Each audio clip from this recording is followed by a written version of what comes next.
New this morning, have you noticed a new design on utility boxes in your neighborhood? Well, more and more cities are inviting artists, or in some cases school kids, to paint utility boxes in transformers. And we've seen the painted boxes in Denver, Thornton, Loveland, Estes Park, and Fort Collins. And Fort Collins was one of the first to do this. We have different types of artists, and we all use different types of styles and ideas. My colors are very brilliant. Some other people might use a little bit of a different technique and different colors. Artist Werner Schreiber says painting the boxes adds color to a city and discourages graffiti artists from vandalizing the boxes. Today's your final opportunity to help firefighters fill the boot to raise funds for the fight against a devastating disease.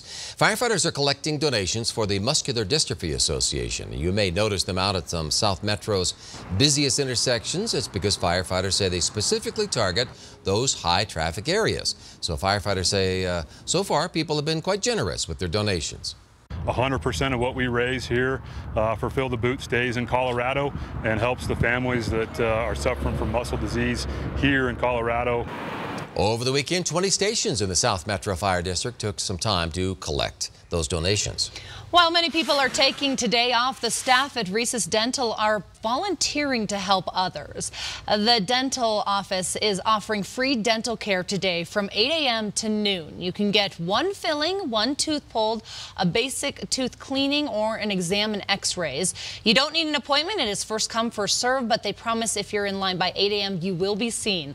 4 locations are doing this in Wheat Ridge, Denver, and Aurora, and we have more details right now on our free Denver 7 app. That's good service. Yeah, it is. Well, it's a showdown in Washington as confirmation hearings begin this week for the Supreme Court nominee Brett Kavanaugh. What could make it more difficult for senators to make an informed decision about his candidacy? Plus, you'd better double check before donating how scammers can exploit your goodwill if you're not careful.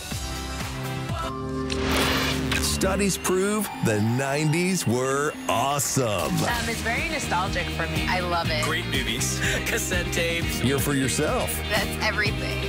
On Cool 105. All we have to do now is take these lives and make them true.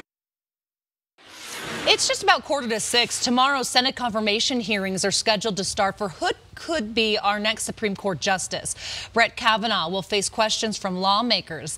His hearings come after a recent battle over the Trump administration's decision to withhold some of his records, citing presidential privilege.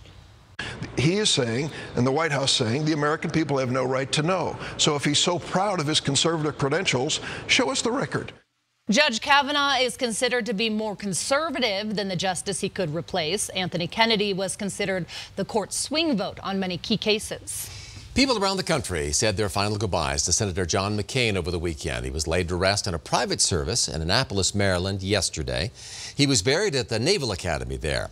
At the exact moment Senator McCain was buried, buglers simultaneously played taps in several cities across the country, including here in Denver.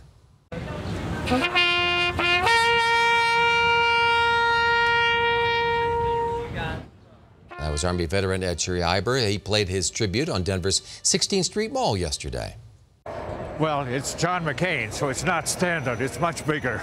I mean, like the biggest, you know, since perhaps JFK. I happen to be a Democrat, and I probably would never have voted for him, but to admire him for his patriotism and what he's done for the nation.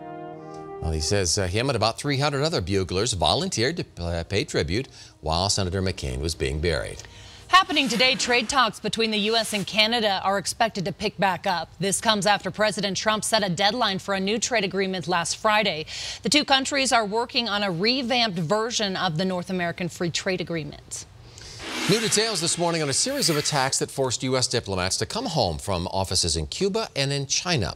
These started a couple years ago. U.S. staff had dozens of unexplained illnesses, things like head injuries and hearing loss, brain swelling, which forced them to come home. Officials thought it was some form of a sonic attack of some kind.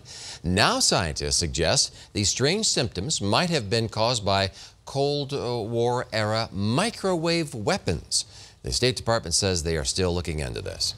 4 people are missing after a boat crash on the Colorado River. The head-on collision happened near the California-Arizona border Saturday. Other boaters in the river helped pull victims from the water after the boat sank. 10 people were taken to the hospital, at least 1 in critical condition.